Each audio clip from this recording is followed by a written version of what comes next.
Hello everyone and welcome back to another video from Gaming Basics.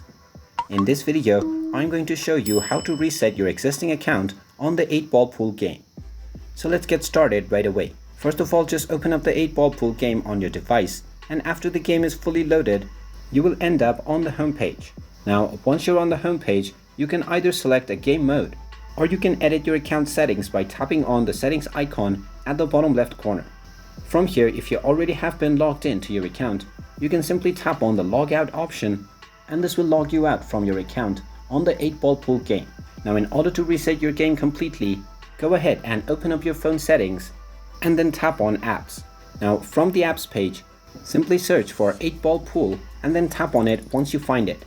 This will then take you into the application info page, where you need to first tap on the force stop button at the bottom right corner and then tap on OK to stop the application. Then simply scroll down and tap on storage and then proceed with clearing your data.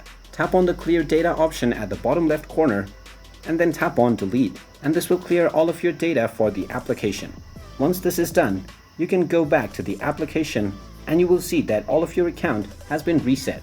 Then you can simply continue as guest, and this will allow you to start a new game without any progress coming back from your old accounts. And there you have it. That is how easy it is to reset your 8-Ball Pool account. If you find this video helpful, make sure you hit that like button and subscribe to our channel if you haven't done so already. Also ring that notification bell to never miss another update from us. Thank you for watching, and I will see you again in the next video.